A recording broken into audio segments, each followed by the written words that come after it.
easy to figure you out. If I can have you now, then easy's what I'm about. I think you might be the wrong person. Assalamualaikum warahmatullahi wabarakatuh. Perkenalkan, nama saya Fandriani dengan nomor NIM 1908102013. Saya dari jurusan Pendidikan Bahasa Arab kelas 5C. Nah, pada pertemuan kali ini saya ingin membahas mengenai materi tentang indikator pencapaian kompetensi atau IPK. Baik, langsung saja pada pembahasan yang pertama, yaitu apa sih yang dimaksud dengan indikator pencapaian kompetensi? Dalam Kamus Besar Bahasa Indonesia atau KBBI, indikator adalah sesuatu yang dapat memberikan atau menjadi sebuah petunjuk atau keterangan. Nah, jika dikaitkan dengan pembelajaran, maka indikator merupakan petunjuk bagi seorang guru apakah hasil belajar itu telah tuntas atau belum. Sederhananya, indikator itu adalah garis-garis besar yang harus dicapai oleh siswa selama pembelajaran berlangsung. Nah, indikator merupakan kompetensi yang harus dicapai oleh siswa, atau dengan kata lain adalah perubahan yang diharapkan yang terjadi pada diri seorang siswa pada aspek pengetahuan atau KD3, sikap, dan juga keterampilan atau KD4 setelah pembelajaran itu berlangsung. Nah, untuk mengetahui dilaksanakannya itu bisa melalui evaluasi dengan cara apakah dengan tes lisan, tertulis, atau bisa juga tanya jawab.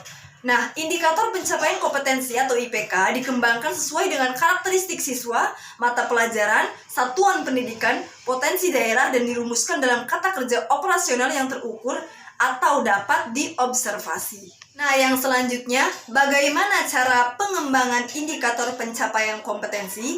Nah, IPK atau indikator pencapaian kompetensi itu dikembangkan sesuai dengan karakteristik siswa, mata pelajaran, satuan pendidikan, potensi daerah, dan dirumuskan dalam kata kerja operasional yang terukur dan juga dapat diobservasi. Nah, dalam mengembangkan IPK perlu mempertimbangkan yang pertama, tuntutan kompetensi yang dapat dilihat melalui kata kerja yang digunakan dalam kompetensi dasar. Kemudian yang kedua, karakteristik mata pelajaran siswa dan juga sekolah. Yang ketiga, kompetensi dan kebutuhan siswa, masyarakat, dan lingkungan atau daerah. Nah, dalam mengembangkan pembelajaran dan juga penilaian, terdapat dua rumusan indikator, yaitu indikator pencapaian kompetensi yang terdapat dalam RPP dan indikator penilaian yang digunakan dalam menyusun kisi-kisi dan menulis soal yang dikenal sebagai indikator soal.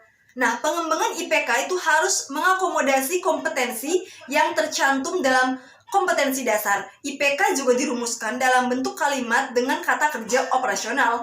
Rumusan IPK sekurang-kurangnya mencakup dua hal, yaitu tingkat kompetensi dan materi yang menjadi media pencapaian kompetensi.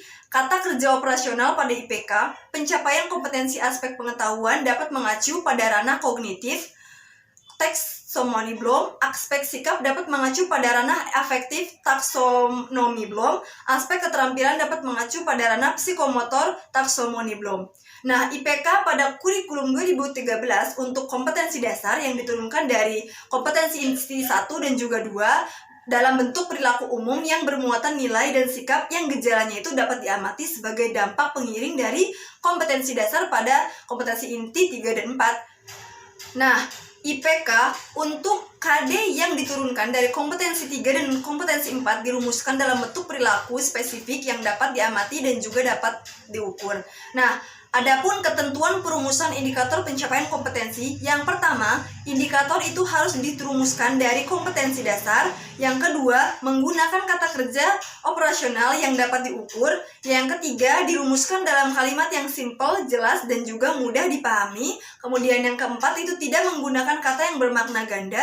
Yang kelima, hanya mengandung satu tindakan. Dan yang keenam, yaitu memperlihatkan karakteristik mata pelajaran, potensi, dan kebutuhan peserta didik, sekolah, masyarakat, dan lingkungan atau daerah. Nah, pembahasan yang selanjutnya yaitu kedudukan indikator pencapaian kompetensi. Nah, IPK atau indikator pencapaian kompetensi memiliki kedudukan yang sangat strategis dalam mengembangkan pencapaian kompetensi dasar. IPK berfungsi sebagai berikut. Yang pertama, sebagai pedoman dalam mengembangkan materi pembelajaran.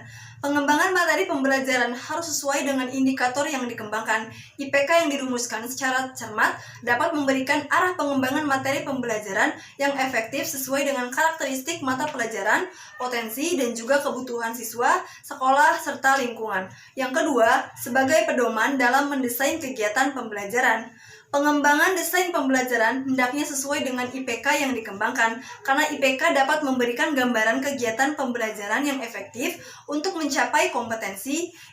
IPK yang menuntut kompetensi dominan pada aspek prosedural menunjukkan agar kegiatan pembelajaran dilakukan tidak dengan strategi ekspositori, melainkan lebih tepat dengan strategi discovering query. Kemudian yang ketiga, sebagai pedoman dalam mengembangkan bahan ajar. Nah, bahan ajar itu perlu dikembangkan oleh guru guna menunjang pencapaian kompetensi siswa. Pemilihan bahan ajar yang efektif harus sesuai tuntutan IPK sehingga dapat meningkatkan pencapaian kompetensi secara maksimal. Yang terakhir yaitu sebagai pedoman dalam merancang dan melaksanakan penilaian hasil belajar. Nah, indikator itu menjadi pedoman dalam merancang, melaksanakan, serta mengevaluasi hasil belajar. Nah, rancangan penilaian memberikan acuan dalam menentukan pembentukan dan jenis penilaian, serta membangun indikator penilaian.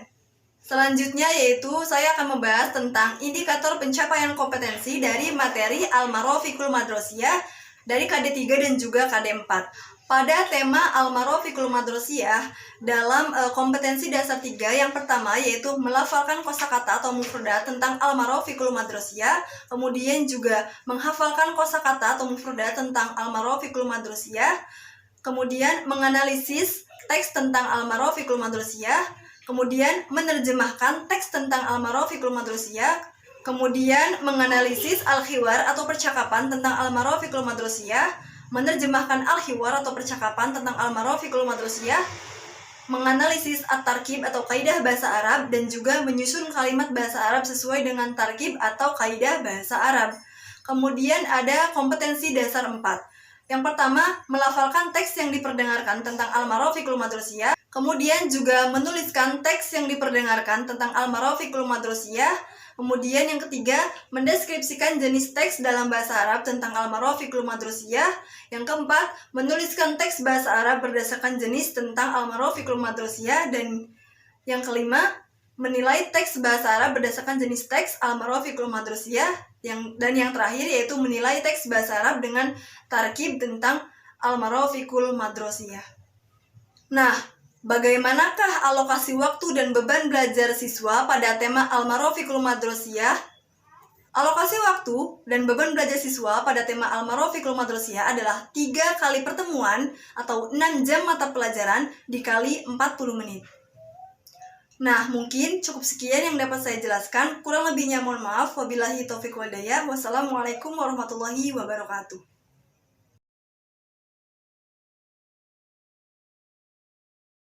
No one else does. Do I like that? It's easy to figure you out. If I can have you now, then easy's what I